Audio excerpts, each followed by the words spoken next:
Hello, you're very welcome and I'm glad you're here. Today I want to talk about something very personal, and it's something I don't hear spoken about often, if at all. And that's the difference between healing with an apology and healing without an apology. I'm not talking from, say, a therapist or psychologist point of view, because I'm neither.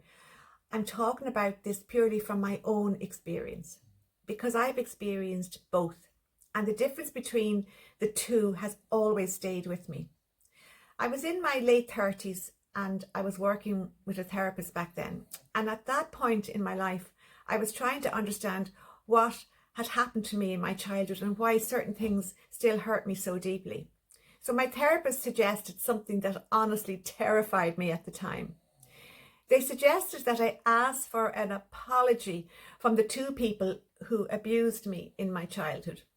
Not because I needed to reopen old wounds, but because I needed validation. I needed to know that what happened to me was real, that I wasn't imagining it, that I wasn't being dramatic, that what I went through mattered, that I mattered. But it took me a long time to build up the courage to do this, but eventually I did. And what happened next was something I didn't expect. I got two completely different responses from these two people. So they were two completely different experiences. And therefore, they resulted in two very different healing journeys. The first person I spoke to, I met them face to face. And I asked them a very simple question. I kept it simple. I said, "Why did you hurt me?" They hesitated. They didn't give a long explanation. They didn't justify themselves. They didn't argue. They just said, "I'm sorry, I shouldn't have done that." But you know what? That was all I needed to hear. It was enough. That short sentence did something very powerful for me. First, it validated my experience. I finally knew without a doubt that I hadn't imagined the abuse. I wasn't being oversensitive. It really did happen. Second, it showed me that I was right to challenge it. I wasn't wrong for speaking up. I wasn't wrong for asking the question. Third, it really helped me to forgive, because in my opinion, when it comes to forgiveness, I can only forgive someone when they acknowledge they hurt me and they apologize. Fourth, I felt so much lighter. It was like I could finally put something down that I'd been carrying for years and years and years. And fifth, although it didn't erase what happened, it really did help me heal from it. It's like something inside me just relaxed. That constant longing to hear the words, "I'm sorry," was finally met. And because of that, I felt content in my own mind. Now, the second experience was very different. I couldn't meet the second person face to face, so I asked them over the phone. I asked the same question, "Why did you hurt me?" And their response was very different. This was, "I don't know what you're talking about. I never did anything to hurt you." It was complete denial. I knew it was pointless to argue back, so I just said calmly, "Fine, if that's how you want to do this, then we have nothing more to say." And I ended the call politely. What followed was very different to the first experience. I was very shocked. I was genuinely shocked that somebody could deny something so blatant.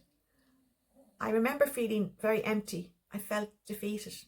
Because I built myself up to ask such a powerful question and I had nothing to show for it. I really felt sad. I felt lost. I felt bereft, and I felt heavy. Because now I knew something very painful. I was going to have to carry the knowledge of the abuse without ever any acknowledgement from this person who had caused it.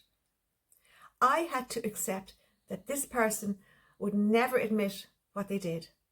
And I had to accept that I would never get an apology from them. And that was really hard to deal with. Healing without an apology took a lot longer, okay? But It was a lonely process too, as I was the only one in it. But the good news is I did find a way to heal without an apology, and that's why I'm sharing this with you here, because it can happen. What I learned from these two experiences is this: an apology can really help healing. It can validate you. Of course it does. It can bring huge mental relief. It can soften something inside of you. But healing cannot depend on an apology, because many people will never give an apology. Some can't, some won't, and some don't even see what they did as wrong. If our healing depends on someone else changing, then our peace is always outside of our control. And this is where I had to learn something very important. When we grow up with abuse, neglect, or emotional harm, we don't just carry the memories, we carry what I call the 6 bad messages. And they are: I'm not enough. I am responsible for other adults. Don't trust my feelings and don't trust my instincts. I am bad and I am wrong. I am alone. Nobody loves me. And the last one: I must be perfect or nobody will love me. These 6 bad messages are what keep the wound open. And when someone refuses to apologize, these messages get louder and louder. But I found a way to heal without an apology, and it worked. I had to stop letting the 6 bad messages define me. And this is where my method of nip and flip comes in.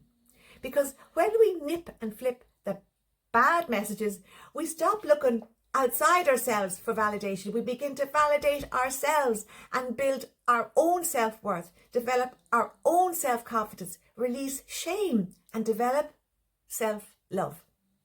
We stop relying on anyone else to make us feel good about ourselves. And slowly, when we do that, something changes. We stop needing the apology, not because it wouldn't have helped, but because we no longer need it to feel whole within ourselves. So this is what I've learned. An apology can be incredibly healing. And if you've received one, it's okay to say that it helped. But if you never get one, that does not mean you can't heal, because real healing comes from inside you, through the simple process of nipping and flipping the 6 bad messages about ourselves into good messages about ourselves. And when we do this, we build our own self-worth that no one else can ever take away. When we do that, we don't need someone else to give us peace. We create it ourselves within us, and that is real healing. Thank you for listening. I hope it helped.